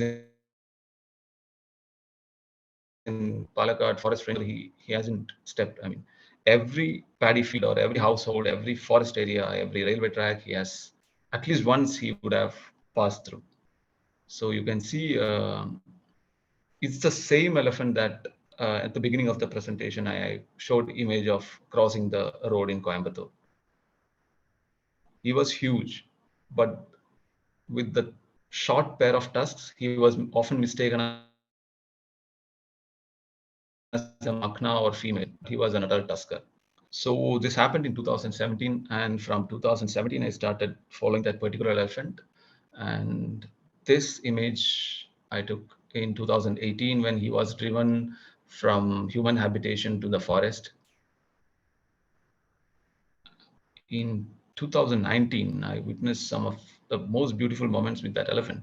So he was climbing the rocky slopes of Palakkad in search of a herd, probably. So these slopes are very hard for us to climb, but he was like balancing on three legs, uh, putting his trunk for the support.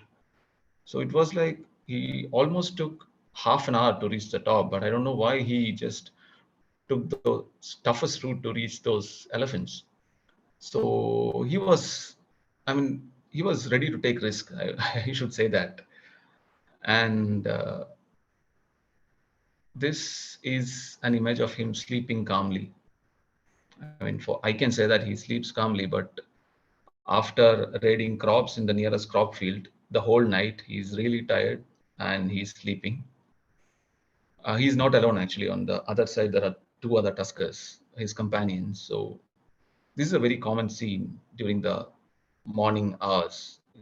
Usually these crop riders will go inside the forest and sleep for sometimes the whole day. They'll just stand and sometimes lie down and sleep and feed, and they are waiting for darkness to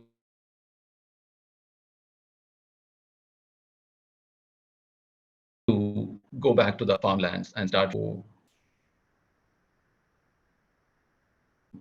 I again saw him lying down on 2021, but this was something different. He met with a train accident in Kerala Tamil Nadu border, and the worst thing was he was not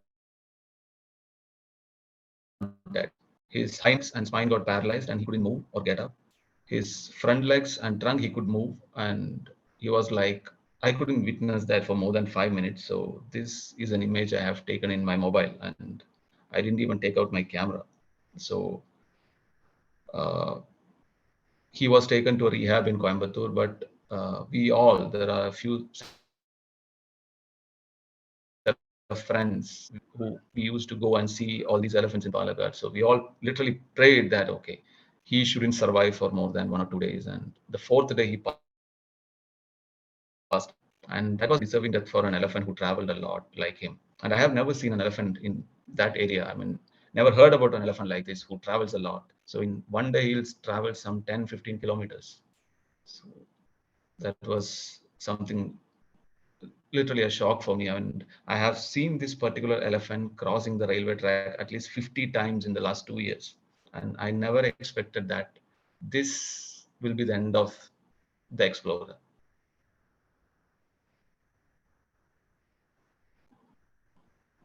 So this is another guy from Palakkad.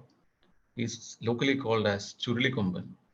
The locals named him like that, maybe because of his tusks. I mean, the right tusk is bent upwards. And the funny thing is that he was always blamed for any human casualties that happened in Palakkad over the last 5 years. So when you look at his face, he's like so cruel face. Like, I mean, that tusk and all, if you see, it's like so aggressive elephant. But I started following him. The same year, I started following the earlier one. So he was like one of the calm guys that we have. This is a bachelor bull that I saw for almost 4 or 5 years. And the first tusker is the one that I mentioned, the short tusked one. And the second one was also roaming in that same area. And the third one is the elephant that we are talking about now. And the first two are no more. So he was always part of a bachelor gang. So 5 or 6 elephants used to roam the same place. And he also roams the place alone. He was very interested in feeding on the palm trees of Palakkad. And palm trees are the identity of Palakkad, actually. So from the Mahouts, like I told earlier, I have heard the stories that if you give elephants palm trees, these palmyra trees, they gain good weight and they have a good body and they'll come must very easily. So he was very interested in feeding on those palm trees and palmyra fruits. And he was a habitual crop raider, of course. But I have never seen him aggressive as humans. Even I had very close encounters with this particular elephant, more than 10 times. But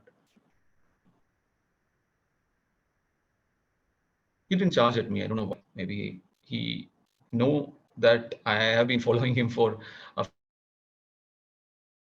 few years. I don't know, but many others had the same experience with the same tusker.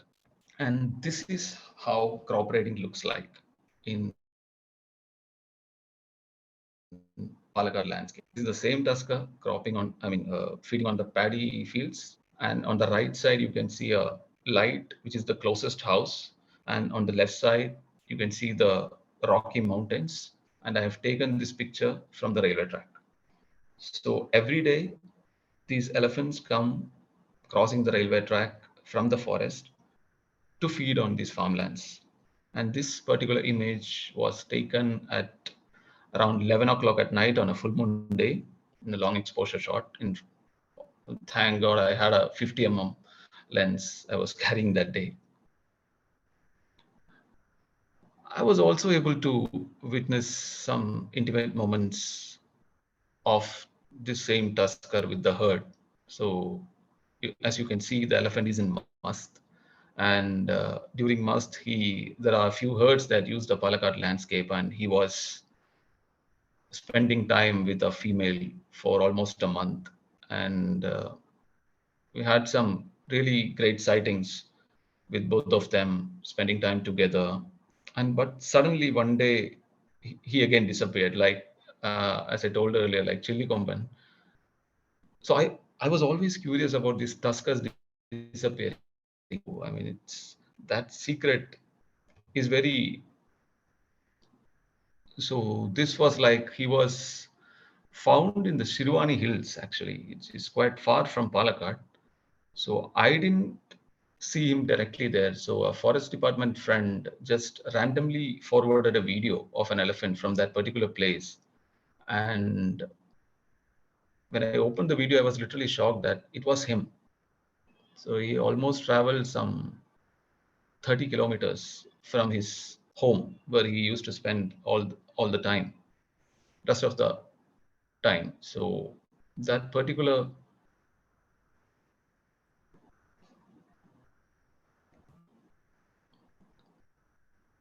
and yeah, this is him walking towards me in one of those driving operations in Palakkad.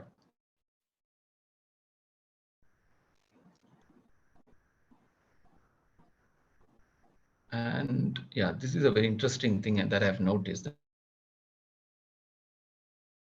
that you can see the difference in his body size and body condition. That the first image was right before he got into must, and the second image when he came back after must.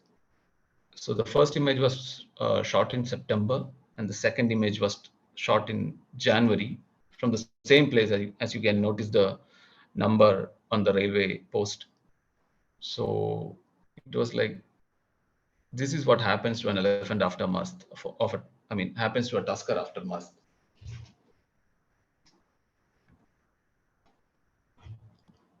And this is a very close friend of mine. He's a farmer, and that's his paddy field. And he really loves that elephant, and that's why he's allowing the elephant to feed on the paddy. So, and he himself posed for me like this. But not every farmer can afford an elephant feeding on their cropland. So there are problems with farmers, and it all depends on the tolerance.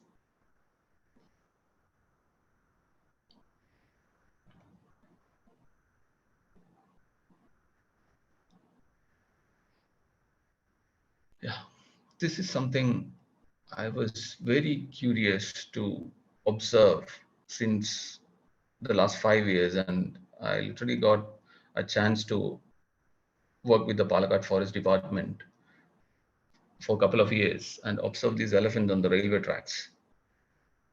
So this is the same individual that we were talking about, crossing the forest to the farmlands on a rainy day.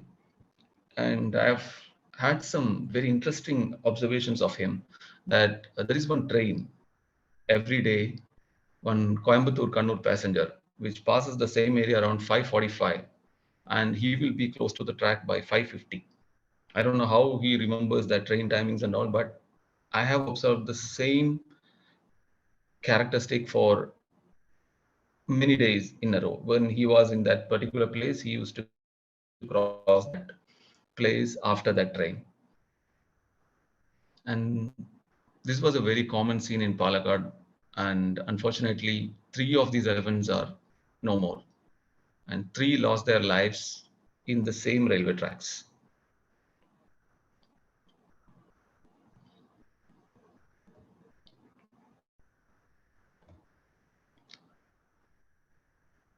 So it's a common question that you ask a photographer, that which is your favorite photograph, which most of the people don't have an answer. Even I don't have an answer. But if you ask me, which was the most defining moment when you were photographing elephants, so it was not a single image, but I would like to share a series of images that I have taken images, which was literally the most defining moment of my life. So you can see it's a normal scene. There is nothing special about this. It's a train coming, and on the right side you have a forest, and left side you have kind of forest with bushes. But just notice on the position of that train,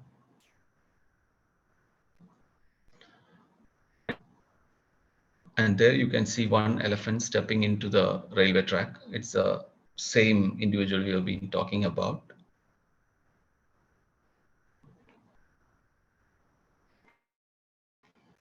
I literally thought that hearing the train coming towards him, he would go back, but he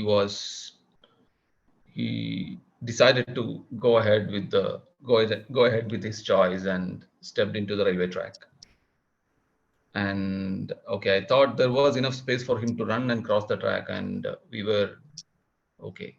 We thought that he will manage to cross, but the next scene was even more shocking.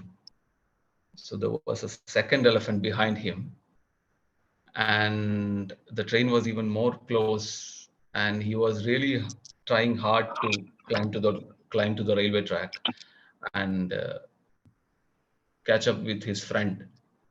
So at that moment, we literally thought that this is something bad going to happen.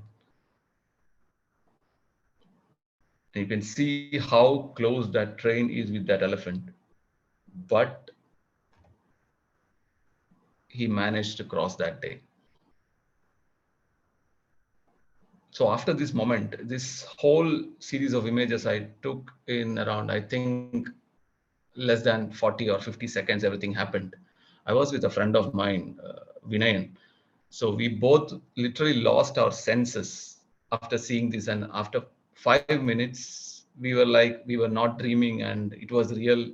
And there were tracks of elephants crossing the railway track, railway line, and the train, the loco pilot literally stopped the train, but it was a goods train, and it stopped some 1 kilometer from the place where the elephants crossed. So there was always a question that we used to ask ourselves: was this a brave move or a blunder? I'm talking about the second elephant. So he could have stopped and turned back, hearing the train coming. So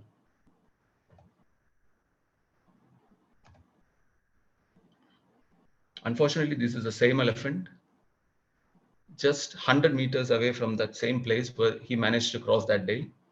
1 year and 3 months, 2019, December 24th night, he was hit by the train at night, and he died instantly. So I don't know whether to call it a brave decision or a blunder, but this was his fate. So there is always one question that everybody asks: why do I focus more on selected individuals? So it was like, it's their story actually, what we are looking at. So after a few years, they literally become part of your life, and not every day is same for an elephant. So looking at them every day, we have something to know. I mean, something new, some new thing we learn.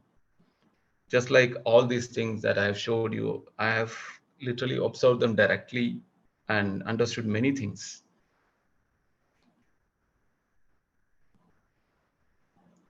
So just like I told you at the beginning, so why I put the title Elephants from My Home.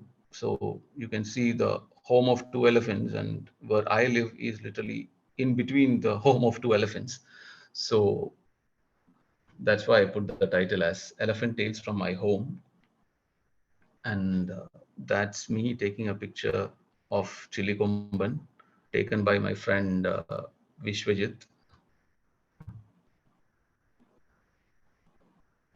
Yeah. Thank you.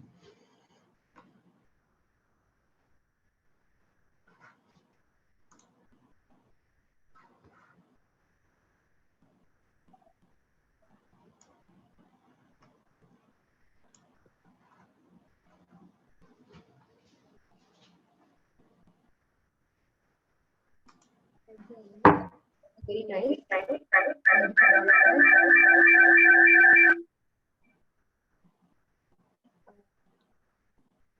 Next, we'll have a conversation with Ankul Shetty, and it will be an open discussion where questions will also be taken up. There is currently no questions in the chat box. If anyone has, they can also add it here. And I would introduce Ankul Shetty.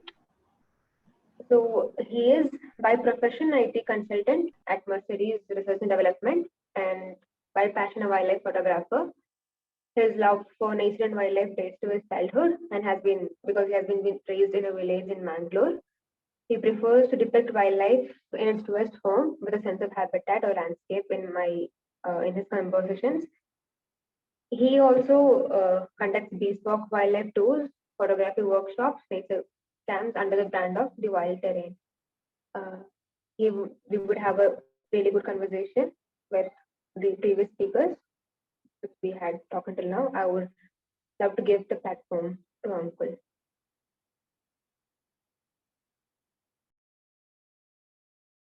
Okay, am I audible?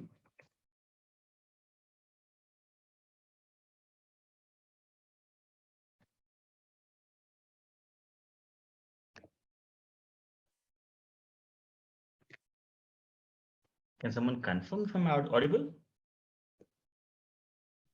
I can hear you.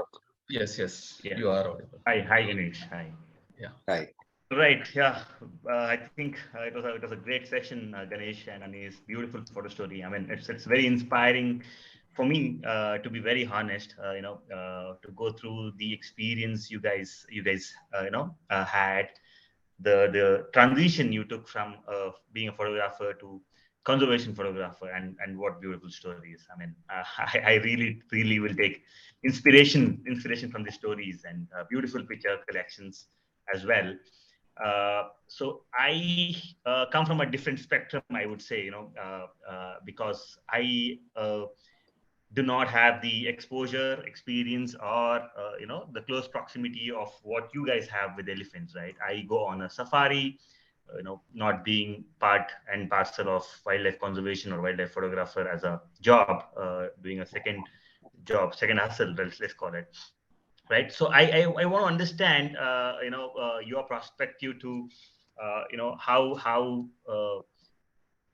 these, how the hobby photography, wildlife photography that is not working directly towards conservation can contribute to conservation, or what is your thought about going on a safari, taking pictures of elephants, taking pictures, looking, experiencing them, like Anis beautifully told about having a story of one elephant. I think that is not possible with safari, right? But what is possible is how to portray elephant in its natural habitat, how to keep distance, how to respect their space, and how to educate people on wildlife and the other aspects of wildlife. So what's your thought? Maybe Ganesh can go first, and then Anis share your thought. Hi, Uncle. Yeah, thanks so much. Lovely talk, Anish. I really loved it. And I've known Anish for about almost a decade now. Yeah, And almost a decade. so Anish and I have these strange conversations about elephants, and that's pretty much what we talk about most of the time. And to address the first part of your question, yes, photography itself is something that I enjoy. It's a passion of mine, and that's pretty much what actually drew me towards wildlife in the first place. And I think doing safaris is great. It's a great way to experience wildlife. That was my first introduction to wildlife, or the opportunity that I got where I could actually watch wildlife or try and photograph them with whatever basic camera that I had at that time, way back in 2005. Um, to this date, I really make use of a lot of photographers who visit my landscape, because there are many times that I miss out on elephants, and the things that they get to capture gives me a real quick update on where the elephant was last seen, so I can quickly follow up on that. So I think photography is a great tool. It's a wonderful experience to actually be shooting wildlife, be it from a jeep or be it on foot.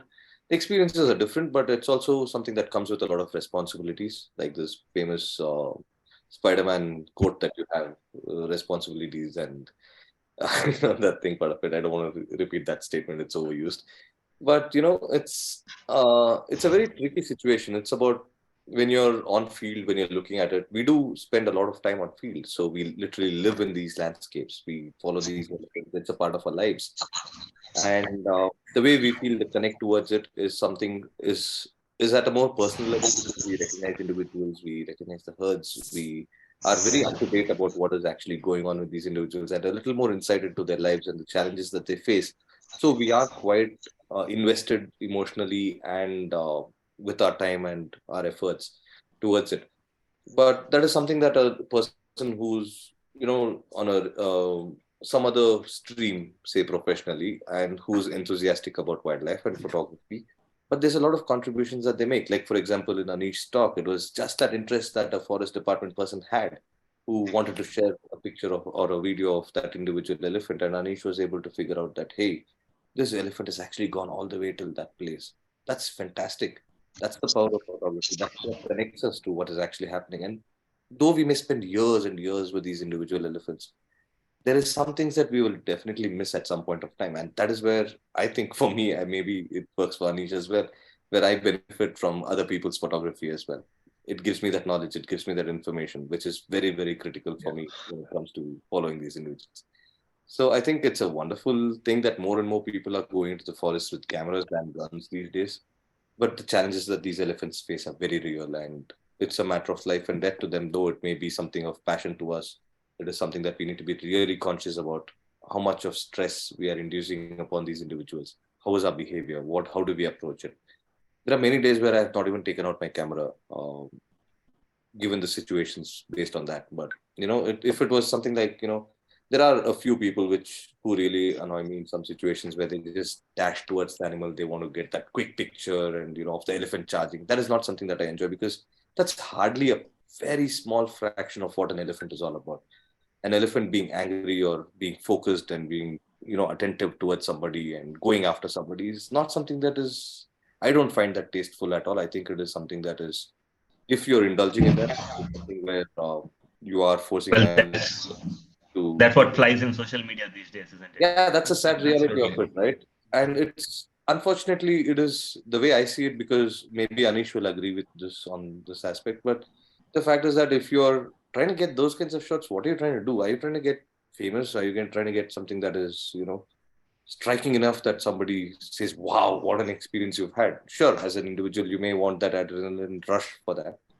But I find a lot more things go on in an elephant society when you are actually watching them when they are calm than the time that you get to watch when they are really alert and attentive. And little bit of elephants are very timid animals, though they are so large in size. They are animals who have a lot of fear in them. There's a lot of hesitation in there from their side. Though if I was an elephant, I would probably walk through, but I can never do that. Given a situation where there are 100 noisy people creating a ruckus out of excitement or out of anger, it's a different story. But the elephant still has to go through that trauma of having to go through that. So a common friend of ours, Anish, and mine, a friend by name Sridhar, he did a study on stress, and he found that a lot of the males are stressed out much more than the herd of elephants, which are mostly females. Why is that targeting happening? Why is it that more and more people are fascinated about an elephant which has tusks? And is that all that it takes for an elephant to get focus? Is that all that it takes for an elephant to get blamed? Like Anish was saying, that particular individual Churlikum was actually, blamed for the death of many Yeah. people. Who really knows? Who witnessed it? Is it true? Is it not? I don't know. Maybe Anish can tell us more about it. But these are some of the real-time challenges that the elephants face in terms of people who are following it, or like the videos that I shared. Yes, I do not blame the people who have that intense feel or that intense emotion that they want to capture everything on their phone. And of course, you cannot fit an elephant into the full frame of your phone. If you're trying to do that, you'll probably get killed. But as in more every step that you take, the way I feel, of course, Anish and I have spent time on field many times, and every single step I take towards the elephant, it may be one step for me, but the elephant is growing taller and taller every time I approach it. So it's a feeling that you get, it may be an adrenaline, it may be a sense of fascination that, wow, what an animal this is. And that is a common admiration that we share. It could be anybody. It could be a photographer who's in a jeep, it could be somebody who's following elephants for all our lives the way we've done. The admiration is always there. It's about how we approach it. It is about how respectful we are of these individuals and how much of time do we give them to actually be themselves so that we get to witness, we get to learn from all these animals. The way I see these elephants, I only see them as somebody like a teacher who's showing me so many things about their lives, which I'm grateful for. Yeah. That's true. You I want do to agree add? with Ganesh. Yeah. But just like Ganesh said, we both have been following elephants on foot mostly, rather than on a jeep or a safari. But I would like to take photography, another aspect of photography, that photography is an art. So not necessarily every image should contribute for conservation. It can be art too. I agree. It's true. Yeah. That's the only opportunity we get, Manish. It's many times Yeah. when we get to see the elephant, we are thinking, wow, what a sight. It is a forest, Right. there is a Yeah. landscape, there is Absolutely. an elephant.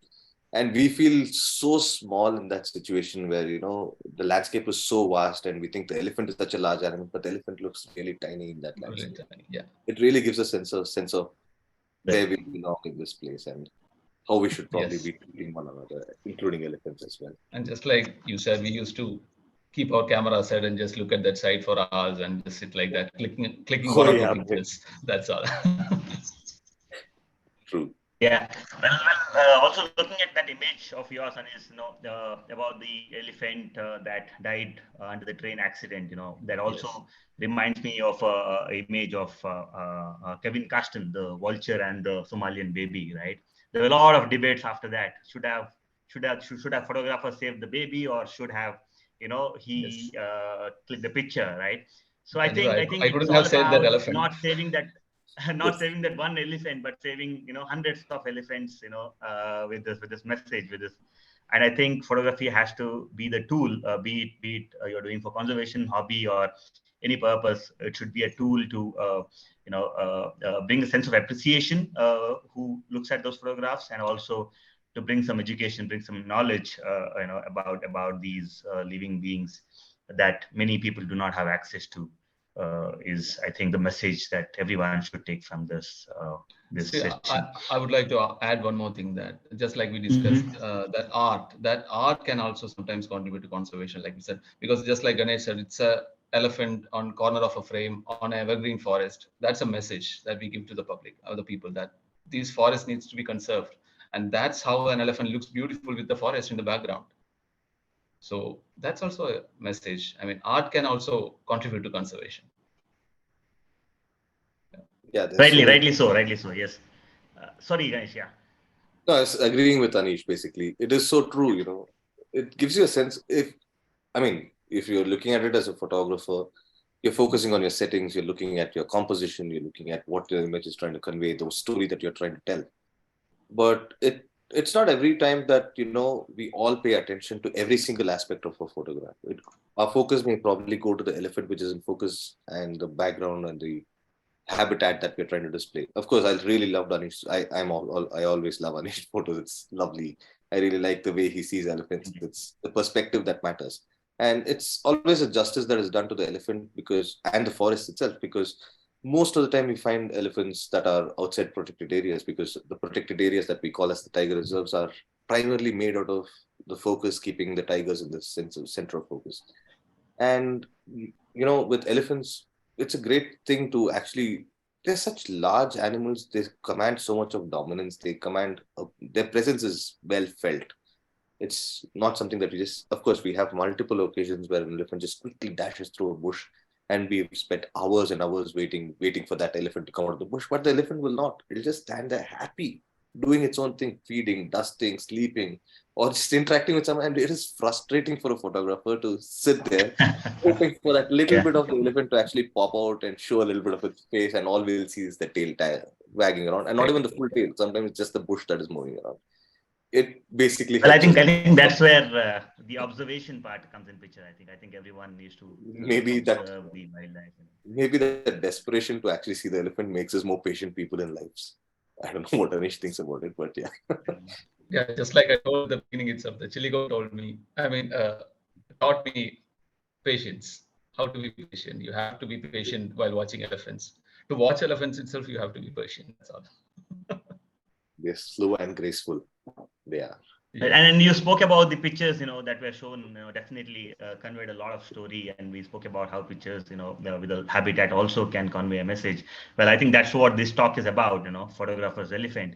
But this title itself, has two meanings to it, or you can take it in two meanings. At least for me, when I saw the title, right, very beautiful title, but some can wrongly interpret that a photographer's elephant can be an elephant that is photographed as a subject, or photographer's elephant can be an elephant that was used to take a photograph.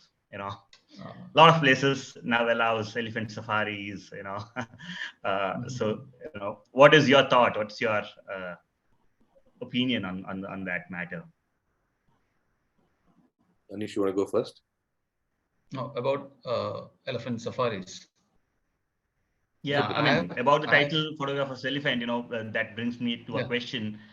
What's your thought about using elephants for safaris?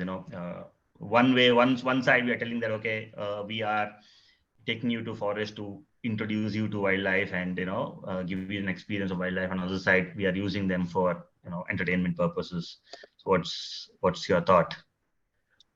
So just like I have told in my presentation that I grew up seeing captive elephants, and it has really helped me to understand their wild counterparts a lot. Yeah, so all those small things that I think people must have a chance to observe elephants closely, and definitely one cannot have a close encounter with a wild elephant, which can be their last encounter with the elephant. So in some sense it is good, but as everybody knows, there is a different side of that, which is I don't know what to say about that. So I know, yeah, Ganesh, why you were smiling. so the topic is photographers, but the way I see Anish is, or myself, is we are elephant photographers. Yes, elephant photographers. When we started I don't know about Anish, but when I started, I was pretty much happy to be in the forest, happy to be shooting everything I see, right from butterflies to millipedes to larvae and beat the elephants, which is the biggest in size. And of course, an occasional leopard or a tiger sighting is always extra special, gives us that extra kick of a cat sighting. But it is something that gradually over the years, as we watched elephants, I started to understand them. I don't know about because Anish is somebody who's watched elephants in captivity and the festive elephants and things, that he spoke about how amazing it was for him which helped him early on in his life to actually identify elephants. This is a skill as well as which takes a lot of effort that you have to put into it as well. And over the years, as you get more and more familiar with this, you are able to, it makes your life so much easier if you're working on elephants, that you're able to quickly tell from the rear flank of an elephant, or just the shape, or just the ear, or something that can, unless if you're not trained in that way, trained yourself in that way, it'll take you a really long time to figure out what elephant is this. So, in fact, for me, given the background that I came from, I did not grow up watching captive elephants. So I lacked that skill. It is a skill that I had to pick up over time. And this is something that I'm grateful for. In fact, so many conversations we've had, so many discussions we've had about elephants, the way they, their position in the herd, or their interaction with one another, or how a different male in must behaves compared to another male who's in must. Like, for example, it's always believed that elephants are really aggressive when they're in must, which is not true. That is something that I learned on the job. Or it could be a herd of elephants. And this concept of matriarch, where there's one elephant which decides everything for the herd, is not true. That is something that I learned as I was on field. If you're watching a herd of elephants, there are so many elephants that are taking decisions on so many various aspects. It could be a decision to move, it could be a decision to deal with people, it could be a decision to deal with other wildlife, it could be threatening it, be it wild dogs, or leopards, or tigers. So there is so much uniqueness to these elephants, there's so much of character. It is just like all of us who are present here today. We are all so different in so many things. We react to different situations. And that is something that I learned along the way as we watched elephants, we spent time watching them. It does not come in a single incident where you look at one elephant and say, okay, this elephant is of this kind. It does not, because we really don't know what kind of pressures those elephants have been through. So if you're photographing elephants, I think, yeah, we do go through a lot of situations where we are on field most of the time. Um, I mean, for me personally, I do visit my hometown maybe once or twice a year, and the rest of the time I'm on field. And so this is what my home is right now. This is where I belong. This is what I see. This is what I do. And I feel a much more stronger connect to this than to various other things in my life related to other wildlife. Or maybe I'm not dedicating enough time to it as a photographer who's interested, or as a person who's interested in photography. So photographing elephants is something that I think is very much from your perspective as to how you see an elephant. Are you just seeing it as any other elephant? Is it a part of a huge herd? All elephants looking same to you, or is it the attention to detail that you give to recognize each elephant as their own? And I think that is very, very important in these days, at least. Great, great. Yeah, I think that's a good message. Thank you. With that, I think we will also take some quick questions from the people we have here. All right. So this one, I think, is to Anis. What caused Monica to separate from the herd? Because usually it's the male, right? So Ronak asked this question. So this is what we've been Yeah, Ganesh. conditioned to believe. We are always, it is true. The males are the ones who have to leave the herd. That is how they are as a species. But how much of attention have we paid to the females? How much of attention have we actually seen? Have we followed enough individuals? Have we followed every herd? How much data do we have? These are three individuals who I have happened to spend a decade with. So that is how I've been able to realize this. But how many of us are fortunate enough to actually go through this journey, to actually be able to recognize what is actually happening within the herd? Identified, yes. Yeah. There are so many things that is happening. They could be within the herd. There could be a lot of issues. They could be fighting within the herd, very similar to our families. We are not always coexisting with each other, though we may want to. So there are a lot of politics that happen within an elephant community as well. So there are individuals of a herd who are much closer to certain individuals in the same herd. There are individuals who are not really that, you know, behaving in a certain way that we would ideally believe to be, given that our exposure to it is a very, very limited. What we know about elephants is really little. There's so much more that we have to learn about them. And this is just a little bit that we learned, that there can be many individuals like Monica who have decided to move away from the herd. It could be their age, it could be their inability to keep up the speed of the herd, it could be a physical situation where they're not able to maintain that, or it could just be a choice. Nobody really knows that. We need to observe more. That is the reason why we need to watch elephants at a much more closer rate. Anish, if there's something you want to say. I totally agree with you. Yeah, this is what. Great. Great. All right, then we have the second question for Anish. What was your experience in capturing the elephant on track, the photo for which you got the Century Asia Award? It was not a great feeling. Absolutely not a great feeling. It was like it was at the around 2 o'clock noon. We were just not we expected the elephants to cross the railway track, but not at that particular time. And it was totally unexpected. And as I said, everything happened in just a span of 45 to 50 seconds. I think less than that. I don't even remember the time. I mean, after that, just like I told me and my friend, we were like looking at each other and just we thought it's a dream actually. So after that, I scrolled through my images and I was looking that, oh my God, we have witnessed something that probably I will never see again, and I don't want to see that again. That's the first and last time I would like to see such a sight in the railway track. And the most sad thing was I saw the same elephant lying on the railway track just a few meters ahead within a span of 1.5 years. And he was really huge. I mean, I don't know what happened. There was enough space for him to move on either sides, but it happened. Nobody knows how these accidents happen. So I have witnessed that. I mean, not seen the accidents, but this was something close to an accident. What probably anyone would see. The next thing that I would see will be an accident. I don't think there is anything in between this particular scene and an accident. That's it. But Anish, I have a question. Yes. I have a Yeah. doubt. Yeah. We always see elephants as sure-footed animals. We always think about them as animals who can sense vibration from the feet. And Yes. I definitely know that there is some vehicle that is approaching them. For me, specifically Yeah. on field, diesel engines produce infrasound, and elephants can pick up infrasound.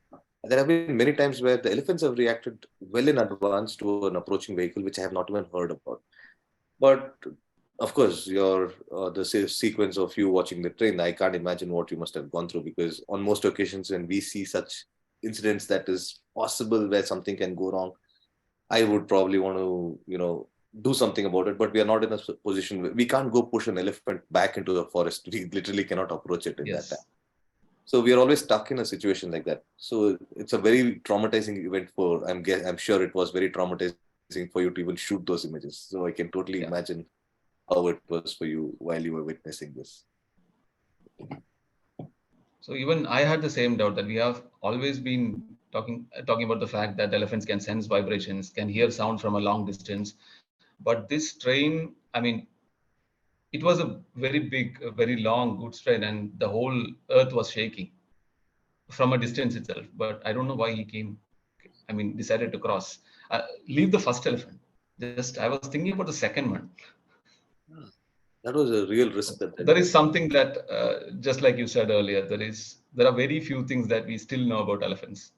How they react to certain situations, their individual characters. Nobody will never be able to understand that. It's their characteristic or their nature, how they respond to certain things. So I would like to take that situation like that.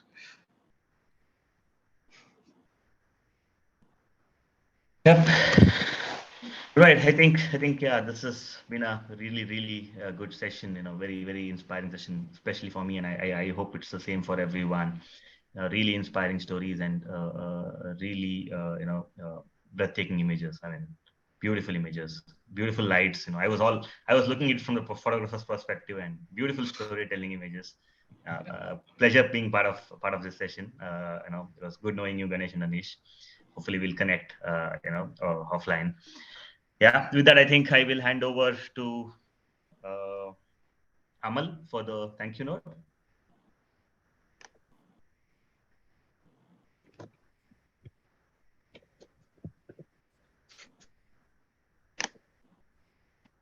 Amal, are you there? Uh, yes, I'm here. I would like to thank all three of you a lot for this whole event, for being a part of. I would like to thank from the side of Friends of Elephants, and it was really beautiful, mesmerizing. I believe for all of us who were a part of it, and also would like to thank everyone who took their time off on a Monday evening to sit with us to learn more about the creatures that we love. And thank you, everyone. Thank you so much for having us. It was a Yeah, real pleasure. it was a great pleasure being here. See you. Good night. Bye. Bye, everyone.